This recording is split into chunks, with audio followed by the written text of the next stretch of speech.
하나님 말씀은 출애굽기 19장 1절부터 8절까지 보겠습니다. 우리 교독하겠습니다. 이스라엘 자손이 애굽 땅을 떠난 지 3개월이 되던 날 그들이 시내 광야에 이르니라. 그들이 르비딤을 떠나 시내 광야에 이르러 그 광야에 장막을 치되 이스라엘이 거기 산 앞에 장막을 치니라.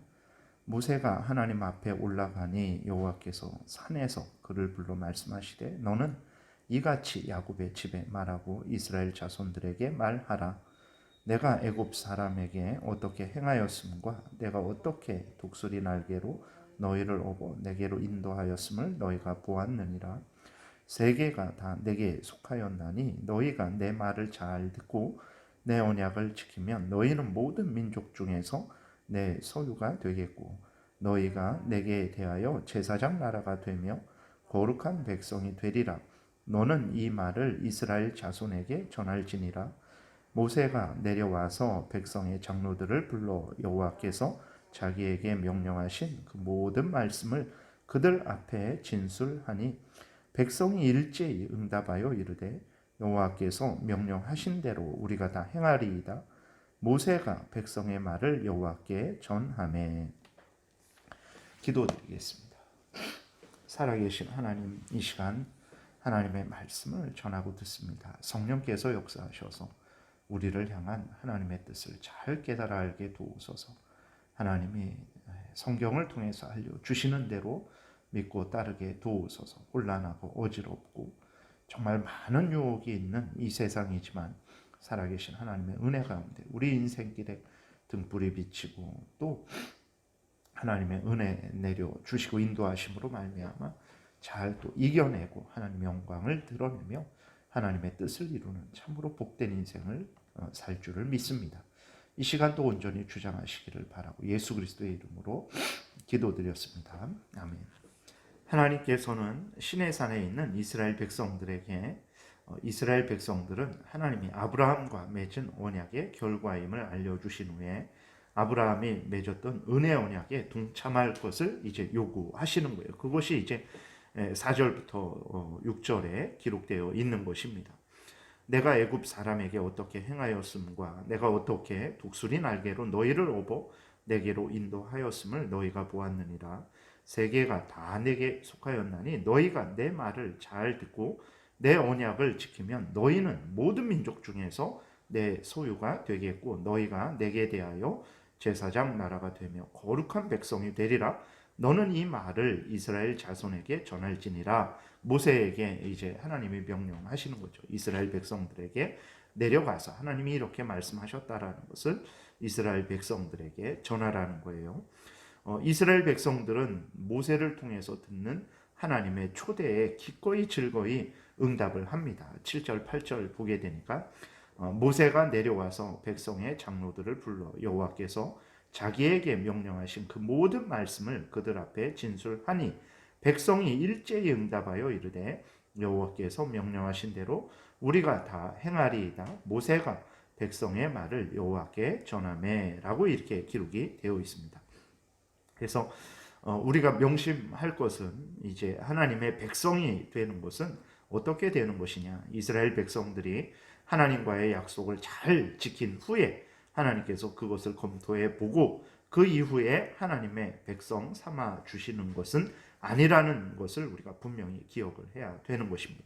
만약에 이스라엘 백성들이 하나님과 지금 오늘 시내산 앞에서 언약을 맺고 그 이후에 그 언약을 잘 지키면 하나님이 이스라엘 백성들을 하나님의 백성 삼아 주셨다면 이스라엘 백성들은 절대로 결단코 영원히 하나님의 백성이 될 수 없었을 것입니다.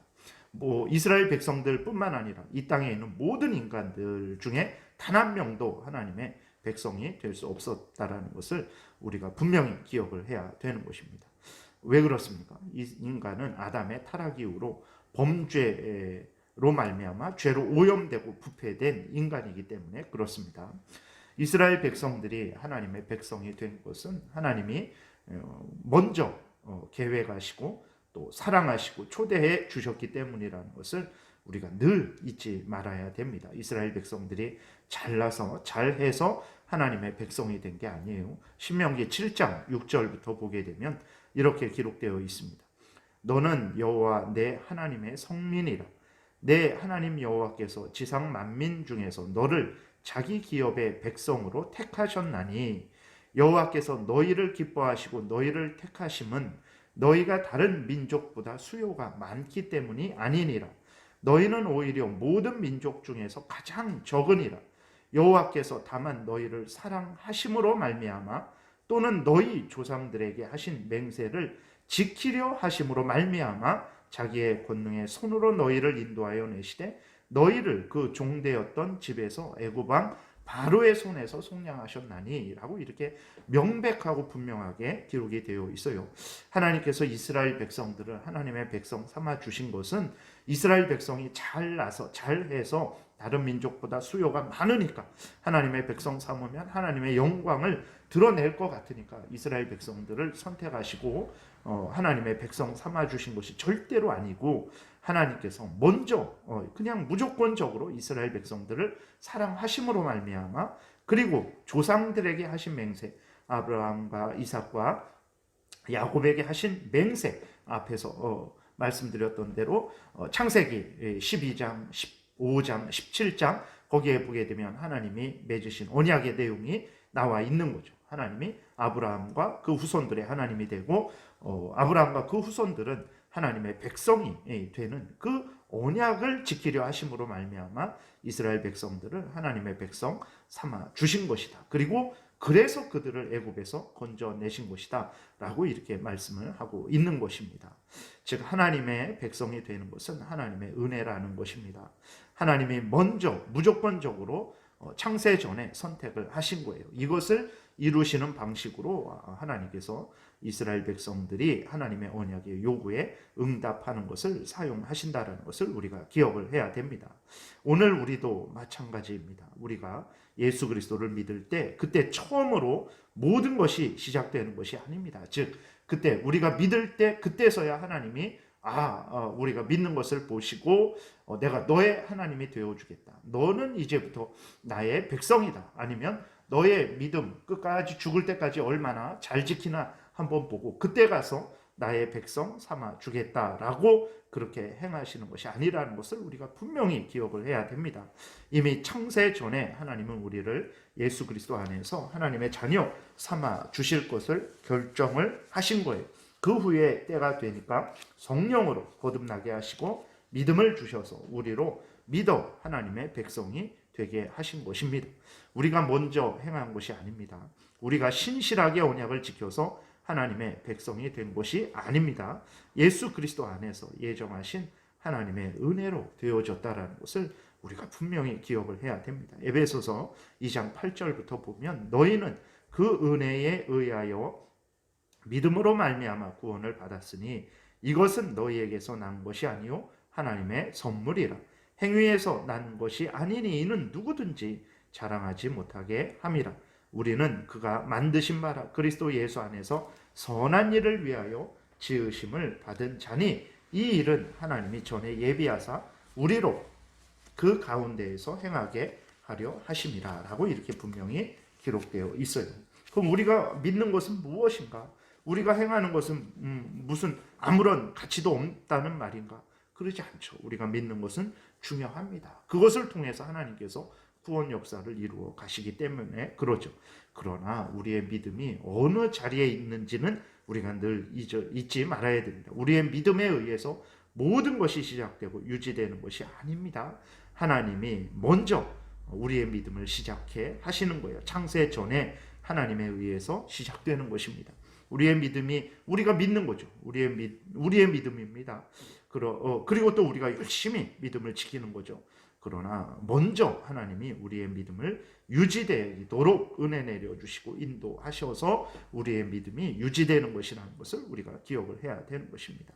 그리고 믿음의 열매도 결국은 하나님에 의해서 맺어지게 된다라는 것을 우리가 기억해야 됩니다. 로마서 11장 36절에 있는 대로 하나님으로 모든 만물이 하나님으로부터 나와서 하나님으로 말미암고 하나님에게로 돌아간다라는 이 말씀을 우리가 늘 잊어서는 안 되는 거예요. 그러지 않으면 그는 가장 교만한 자가 되죠. 하나님의 은혜와 영광을 자신의 공로와 자신의 지혜와 자신의 능력, 자신의 영광으로 돌리는 그러한 도둑질 중에서 가장 큰 도둑질을 하게 된다는 것을 우리가 기억을 해야 되는 것입니다. 그 다음에 또 우리의 존재의 이유는 무엇입니까? 우리를 자랑하고 높이는 것이 아닙니다. 이러한 은혜를 주신 하나님을 높이고 자랑하고 전하고 하나님의 명령을 따르는 것이라는 것을 우리가 분명히 기억을 해야 되는 것입니다. 이것이 인간의 본분이고 이것이 인간의 가치라는 것을 여기에 인간의 존귀함이 있다는 것을 우리가 늘 잊지 말아야 됩니다.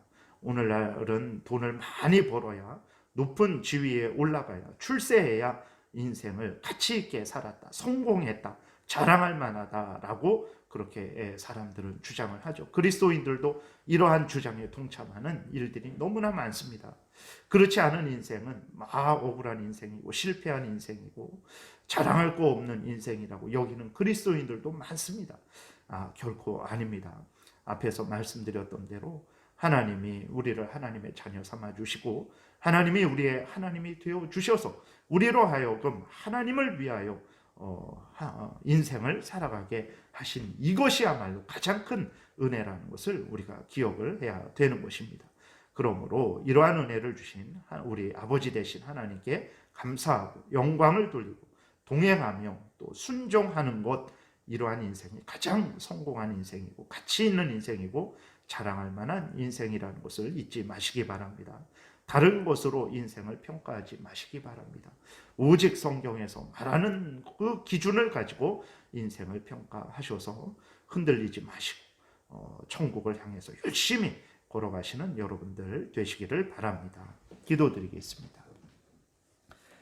살아계신 하나님 아버지, 하나님께서 오늘 시내산 앞에 서 있는 이스라엘 백성들에게 하나님이 그들의 하나님이고 또 이스라엘 백성들은 그들의 하나님이니 하나님 앞에 기꺼이 즐거이 영광을 돌리고 하나님의 뜻을 따라 살아가는 백성이 되라고 명령을 하신 것을 우리가 성경을 통해서 보게 됩니다. 이 명령은 오늘 우리들에게도 행하시는 것이라는 것을 우리는 분명히 믿습니다. 살아계신 하나님, 우리가 어떠한 인생을 살아야 되겠습니까? 이 땅에서 영적인 축복, 육신적인 축복, 환경적인 축복 하나도 잃어버리지 않고 이 땅에서도 잘 살고 죽어서도 잘 사는 그러한 인생을 추구해야 되겠습니까? 하나님, 이 땅에서 인간적으로 잘 되든 잘 되지 않든 평안하든 또 평안하지 않든 부하든 가난하든 상관없이 하나님을 경외하고 하나님의 명령을 따라 순종하는 것이 우리들이 살아갈 인생이 아니겠습니까? 믿음을 더하시고 또 연약하고 부족한 우리들 때마다 일마다 채워주셔서 하나님의 영광을 드러내며 살아가는데 부족함 없도록 은혜의 은혜를 더하여 주시옵소서. 예수 그리스도의 이름으로 기도드렸습니다. 아멘.